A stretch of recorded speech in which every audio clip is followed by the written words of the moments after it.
I'm posting on here again. Yay! I have time to do it now. So, perfect time of year to do it because it's awards time. So, I was planning to film this today. Long story short, I got a big person job. We'll call it that, a grown up dude job. And it's been taking a lot of my time. There's a lot of training and everything involved with it. So, I just let myself commit to that for the past like 9-10 months or so. Now we're back here to do stuff on this again because I can, and it's fun. I was planning on doing this today because I've been watching, of course, I watch award seasons, and I've been making my list, making my predictions, and I was like, nice, okay, I think I got a solid list. I'm gonna film that tomorrow. Today's Monday, and I said this Sunday night. I hadn't checked when the Golden Globe nominations were announced, so I sat down to film, and I looked, and I saw a post on Facebook that was like, oh, look, nominations, and I was like, whoa. Oh my gosh. So I would have reacted to it. That would have been a fun first video to do, but I didn't. What makes me the most sad about it is Gold Derby. I swear, I feel like I make some like bolder-ish choices like before they happen, and then Gold Derby tends to reflect my bold choices eventually before I let you know of my bold choice. So my best picture prediction is almost just what Gold Derby has listed right now for like their top 10 with a few things thrown in there. So yeah, I don't know. Well, this is my predictions for now, but we're gonna have to see. I need to see more movies, obviously. We'll see what's going on. But yeah, let's do it.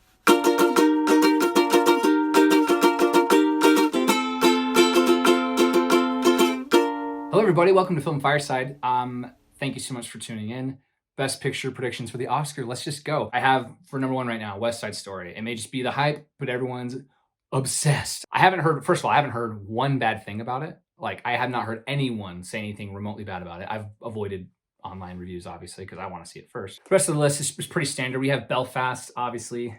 Dune, Licorice Pizza, Power of the Dog, King Richard, and that's where like my confidence. Oh, and Nightmare Alley. Well, actually, no. The first six, I'm like very confident. I feel like they're locks at this point. I haven't looked very closely at the Golden Globe nominations yet. I just know basically all of those are getting nominated for Best Picture as well. So when we start to get into number 7, 8, 9, and 10 that are a little iffy. First of all, let's assume the Academy Award is only going to nominate 8 or 9 because they're jerks. They couldn't just add. It's such a hassle to add one more film to make, or 2 more films to make it a 10 list, but whatever. The number 7 spot is tricky, and here's why. It kind of goes into my little like prediction. Like you may have noticed, I don't have Don't Look Up on here, and there's a reason for that. Now it got nominated for Best Comedy, and I knew it would still. I wasn't thinking it wasn't gonna get nominated for anything, but I do not think it's gonna get a Best Picture nomination. I've been thinking this for a while, and something last night I was looking up confirmed it for me, and that's this. 55% at Rotten Tomatoes. That's pretty rare. I'll have to do a little more research, but I do not think a film has been nominated that got like a rotten score on Rotten Tomatoes. You know what I mean? Now you may be wanting to remind me about the Joker, how a lot of critics were mixed on that. Joker, if you look up, I haven't looked it up recently, but it's probably around like 60, 70 at this point. It was and even then when it first came out, it was in like the high 60s area. A mixed film. People had mixed feelings about it, but like this isn't all that. It's not all that good. Last night when I Googled it, Metacritic had given it like a 51. It's not showing up on IMDb, or when I Googled it again today, which is also concerning. So I don't know. I don't think Don't Look Up is going to get a Best Picture nomination this year. My other reasoning before is we tend to do this every year, and this year it's even worse.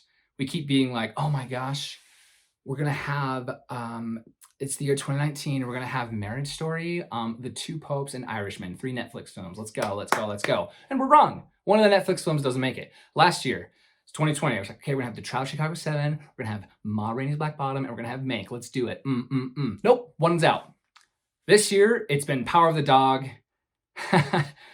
Nightmare Alley, Don't Look Up, and Tick Tick Boom. These are the 4. We just don't learn our lesson apparently. So I say, yo, I don't think the Academy is going to give 3, let alone 4 Best Picture nominations to Netflix. You know what I mean? And I don't even think that they're against Netflix as much as they were maybe in like 2017, 2018 era. I just don't think they're going to do that. There are other films, there are other studios that have been campaigning as well that they're going to give credit to. You know, if I had to pick 2, because the pattern of the past few years is it's been 2 Netflix films, I would pick Power of the Dog and Nightmare Alley. So I have Nightmare Alley in there as number 7. I'm a little hesitant on that one because I've heard some mixed things about that one too. I don't know what specifically. Again, I want to just see it, but I've heard mixed things. I've heard some mixed things about it. Maybe it's a good film, but the Academy is not so into it.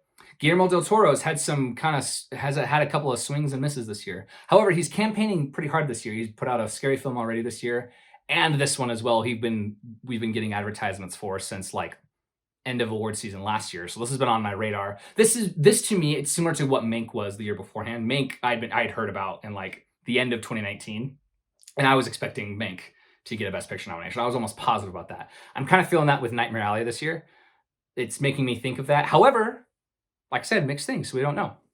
But there were mixed reviews of Mank as well. Not many people were big fans of Mank, and it still got a Best Picture nomination. So yeah, I have Nightmare Alley in there now. If it's bad enough that it doesn't get it, then Tick, Tick, Boom. Now again, I have it here in the top 10. I have Tick, Tick, Boom as my number 10 slot because I'm not closed-minded to the idea that they could nominate 3 Netflix films for Best Picture, you know?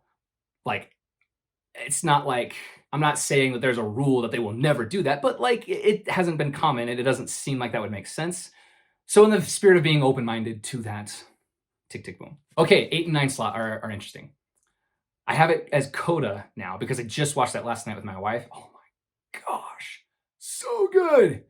And for whatever reason, Tragedy of Macbeth is just not getting any love. They didn't get a Golden Globe nomination for Best Picture, for Best Drama, which, I mean, the Golden Globes, you only get 5 slots, so like, whatever. But Coda's a really good film. Again, kind of the same thing. They haven't nominated an Apple TV Plus film for Best Picture yet, and if they're gonna do it, they're probably only gonna do 1. And that stinks. They have to choose, so we have to kind of pick between Tragedy of Macbeth or Coda. I have Coda now just because I've actually seen it and I can attest, yes, it's Best Picture worthy. We can't ignore maps. We can't ignore humans. We can't ignore Come On, Come On. Those 3. Those can sneak their way in there. You know what I mean? Maybe even instead of Tragedy of Macbeth or Coda. I don't know.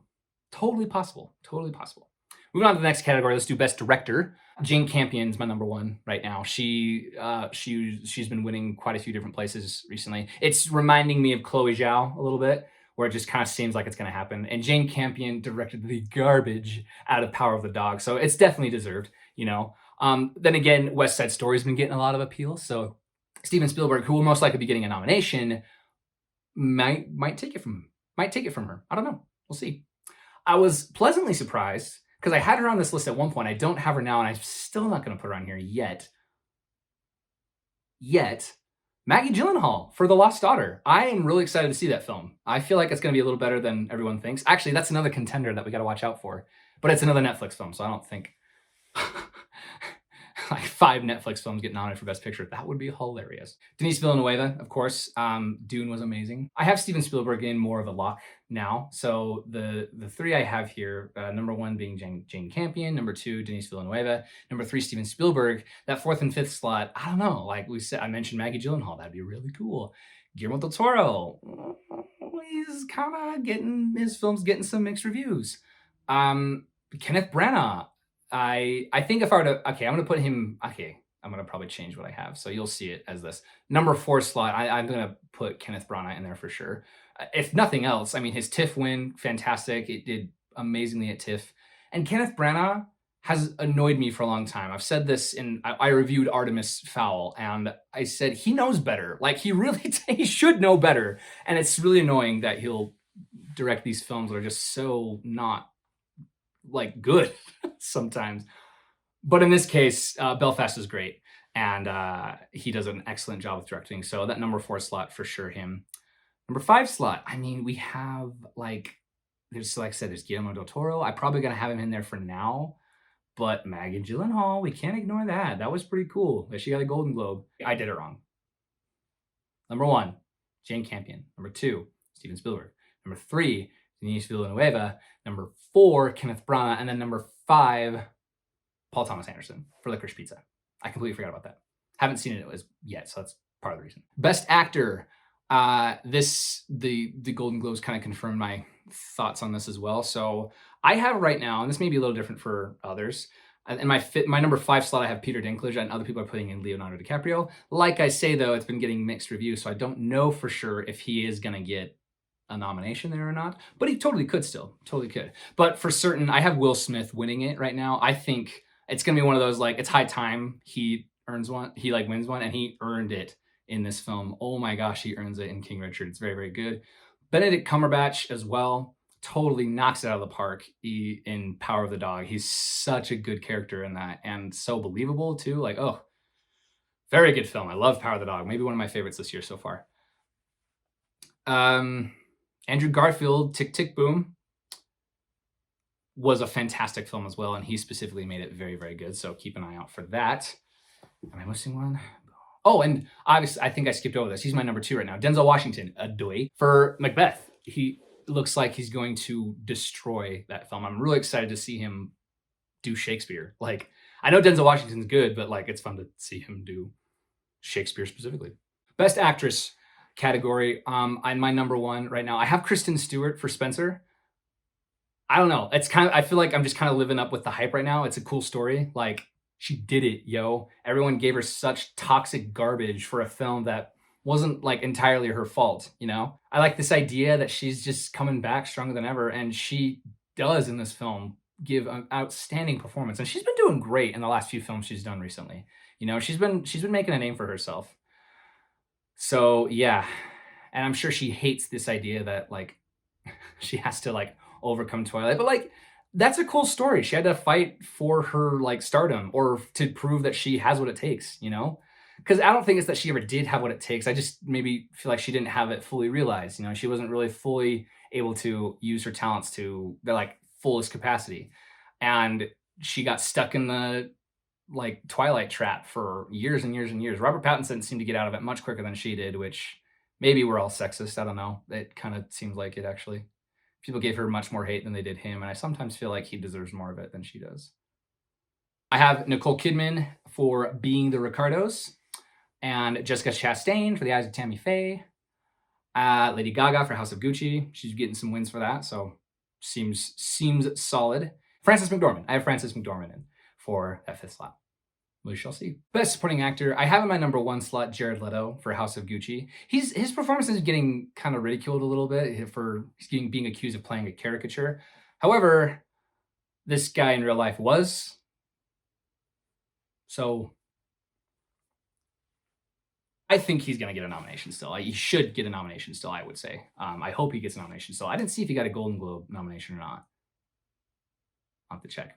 Kodi Smit-McPhee is such an integral part of the Power of the Dog. So yeah, for sure he's going to get a nomination, maybe even a win. I don't know. Could be. Jamie Dornan from Belfast, really, really solid performance. And I don't know. So I have Bradley Cooper in there, but the Golden Globes just nominated Ciaran Hinds. I didn't think he was going to get one. And nothing against his performance in the movie. He does great, but I just didn't think it was going to happen. And he got a Golden Globe. So now I'm kind of like, maybe he will. Maybe we'll get an Oscar nomination. So I think for now, I'm going to let myself be swayed by that. And I'm actually, instead of Bradley Cooper, I am going to put Ciaran Hinds in that number 4 slot, because the one that I had before and the Golden Globes confirmed for me was Troy Kotsur. I don't know how you say his last name. I'm probably destroying that. Please forgive me. I'll look it up later. Troy Kotsur for Coda. Oh my gosh.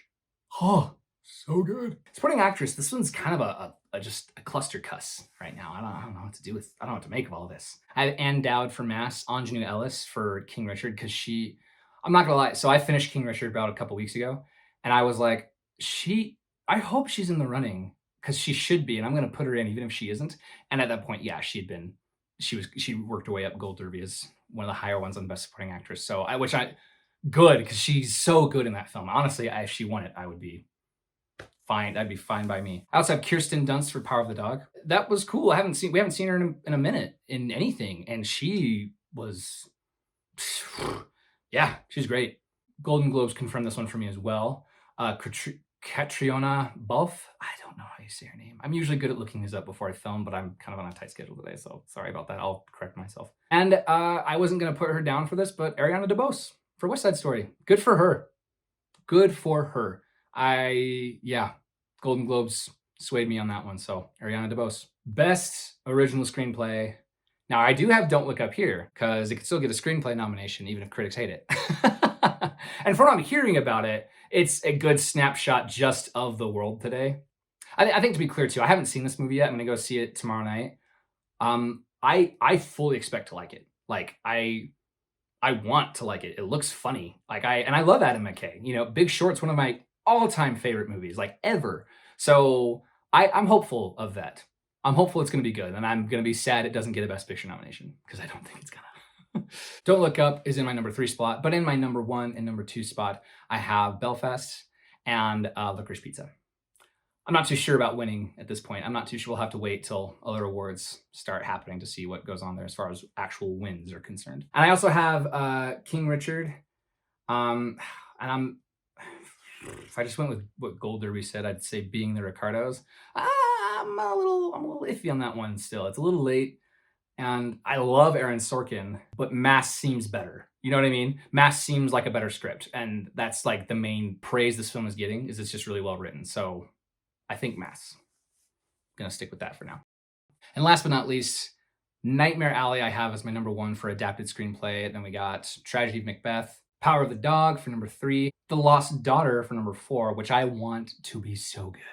IMDb has a kind of low score on it, but like, what do they know? And number 5, this is just as of last night, because I just watched this last night, but I do have Coda in here for screenplay. All right, those are my predictions. Thanks for sticking around for these ones. I'm not doing technical categories yet. I need to see much more films for me to make a guess on that. But thank you so much for tuning in and listening to my predictions here. Hopefully this either confirmed all your predictions. Like I said, a lot of this is just kind of what Gold Derby is saying. Gold Derby caught up to me, I swear. You have no proof of that other than my word. But I wouldn't lie to you. People on the internet don't lie.